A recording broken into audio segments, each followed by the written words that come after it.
Oh, you should be in a good mood too. We already know our playoff status. None. I came to grips with that after we lost to Oakland. I wouldn't want to go to the playoffs with this particular team anyway. We are a broken up, down mess. So there was nothing we could do even in the first round. We're just going to get embarrassed. Chances are somebody might have gotten hurt again as it did last year with Bowman. I don't want to be in the playoffs with this team. We can look forward to the future and some shopping for some new pieces. I mean, the draft, already I know what I want. I want a big, tall, strong tight end. I want a couple of very tall wide receivers with athleticism that can leap. Oh, man. No. It's not about me wanting another coach, though. No. I want Coach Jim Harbaugh back. In fact, you know what I'm hoping? I'm hoping Jed Gore will wake up Sunday. You know the 24 to 48 hour window that they're saying we'll hear from him after Sunday's game? I'm hoping he'll come into that press conference or whatever setting it's going to be, and he addresses the crowd by saying, thank you. I want to thank you all for gathering here today as we are here to announce our decision upon Coach Jim Harbaugh. As I know you've been waiting, I will not make you wait any further. We have decided to continue our relationship with Coach Jim Harbaugh. Thank you. I knew it was going to be a popular decision. We're going to continue to work with Coach Jim Harbaugh. We're going to give him whatever he needs to continue winning football in San Francisco. Thank you. Did you really think? I told you early in the season that Coach Jim Harbaugh was my coach. I never wavered from that. The media went nuts, and you paid a lot of attention to them when you probably could have just gave me a phone call. Jim Harbaugh will continue coaching football for the San Francisco 49ers. Thank you very much. I've got to get out of here. Have a great day. Hey, it's possible. Maybe not likely, but it's possible. I have one other wish too. Can we please keep Frank Gore for one more season? Does he look like a running back that's ready to retire? Come on, let's go back to that game. Frank was just busted out from line of scrimmage. He came barreling through the line. That must have hurt. Oh man, they couldn't do anything with him. He was not about to be denied. Frankie runs 52 yards for that TD. Give me a break. Where does it look like that man is finished? Carlos Hyde probably wants him in the backfield with him next year as well. So stop it with the Frank Gore is going to be let out for Hunter. I can see Hyde, but whoever else is... No! Keep him! And wasn't it nice to see Anthony Davis back? Oh, the power run game came with him. That's why Frankie got down that field. 52 yards. Frankie hasn't done that since 2009. Oh, that was a beautiful thing to watch. And oh, whew, man, the refs with that little nasty yellow rag. Vernon Davis made an appearance in this game. Cap hit him in stride for a TD. They called it back. DJ Fluker's laying down on the ground screaming in pain because he hurt his knee. They blamed it on Joe Staley. You can see the replay. Staley had his hands down and he was like this. He never pulled his hands out. There was no gripping. 49ers came to play with such gusto on this day. It was a beautiful thing to watch. Didn't have a game like this since opening, against the Cowboys. We look like that. And in week 6 versus the Rams. Something else too. Did you notice how comfy Colin Kaepernick looked in this game? And you know why? He wasn't made to stand in that pocket. I have a feeling Coach Harbaugh told those guys to hang loose today. We're going to turn back the pages to back when we were winning football games. And I want you guys to go out there and just have a good time. Do what you know how to do best. Smash mouth football. Let's get them, guys. And in the first half, that's exactly what it was. The defense, Vic Fangio was doing a wonderful job with them. when you consider the amount of guys that we don't have, and Fangio had that defense fired up. Antoine Bethea. There's Phillip Rivers standing back in the pocket. He throws, and he's got a receiver. But no, he's got Antoine Bethea rustling back into the end zone. That was a wonderful thing to watch. You know something really special about this day? We had 3 career performances. Now that 52-yard run was the longest we'd seen from Frank and since 2009. Antoine Bethea has never, since his 2 Pro Bowl seasons under his belt, Antoine has never had an INT that returned for a TD. Congratulations, Antoine. That monkey is off your back. And speaking of players of exceptional talent, what was your feeling about Bruce Ellington? I thought, yeah, he's a good punt return man, but I never thought more about him than that. And in fact, I was wondering why we picked him up in the draft. Wasn't there anybody else? I mean, with our positioning in the draft, of course, it probably wasn't. But on this day, the Ellington kid is really something special. Check out this pass from Cap into Bruce. Oh, that was a nice shot. Lots of separation. I get the little dog. Yeah, you go, Bruce. Go, Bruce. The 49ers were rolling and cooking in all cylinders.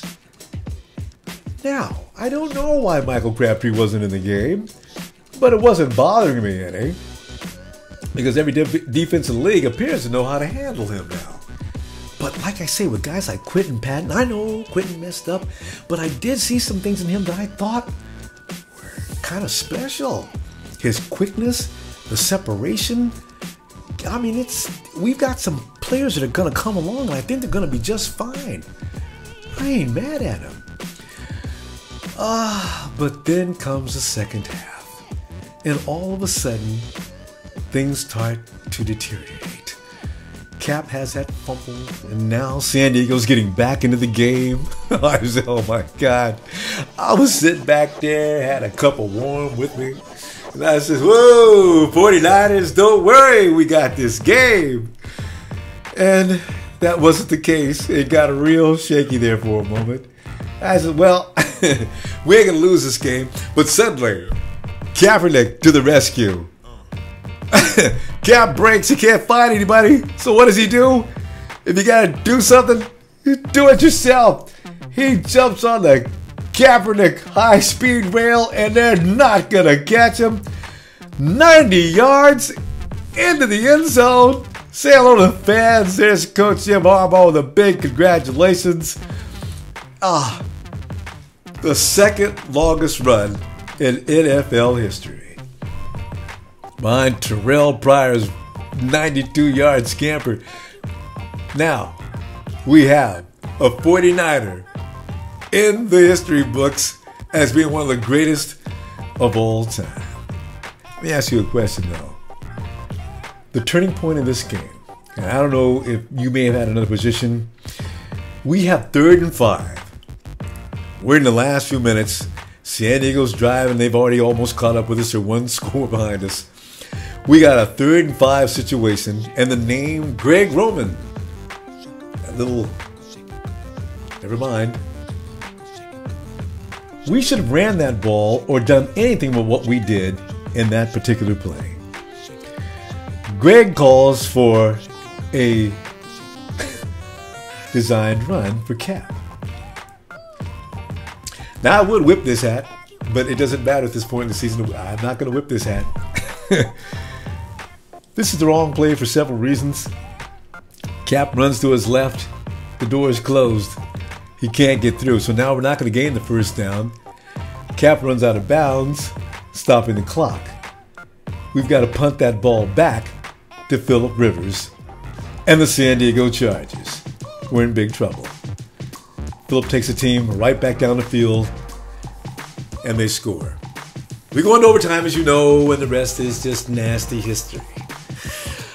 So now I know Quentin Patton, I'm not. You know what? We had no business being in that position in the first place, so I ain't mad at him. Let me run this by you too. I want to know your feeling on this as well. this game coming up this week with Arizona. Is there any reason really to play hard in this game? Why not just let the Cardinals win it? And I say that for this reason. Why would we be instrumental in helping the Hawks gain home field advantage? I don't really care to see them have that. They'll have their 12th man, and if Ed Hockley's there, they'll have their 13th man as well. Why would we be helping that? We'd help ourselves out by losing this game anyway, because it would improve our position in the draft anyway. There you go. Now, I know, the people at Levi Stadium, they don't, coming into Levi Stadium, that is, they don't care to come in and see anything less than the frontline players, and they should have them. Maybe for one quarter or so, and I'm sure everybody will understand why it is not a good idea to win that game. So there you go. That's what I would like to see. And I said it, and I'm going to take it back. I really don't want the 49ers to win this game, particularly for that reason. It's not going to behoove us. And besides that, the Rams could very well beat the Hawks this weekend, and we want to make sure that table is set for them to get the wild card. So when I say Hawks, you can just crawl away. Yeah. Got a problem with that? I don't care. I want to do one more thing before I go. I got a song I made for you just for the Christmas holiday, because you said we're just only a little bit away from it now. It's just because we've been together all year, and I tell you, I've loved our whole being together. Ooh, da da da da da da da da da da. Woo. Merry night of Christmas, my Niner dear. Merry night of Christmas, my Niner fans. Merry night of Christmas, give yourself a hand, 'cause you know this time next year we'll be kicking it in the sand. Merry Christmas, Niner fans. You know what? I tell you what I'm going to say right now, too. Just because I enjoy beating up on the other fans, I'm going to wish you a Merry Christmas as well. I'll come and talk to you in just a few minutes. Instagram, Facebook, Twitter. And just have a Merry Christmas. Count me down, please. 7, 6, 5, 4, 3, 2, 1. You'll never have these secrets.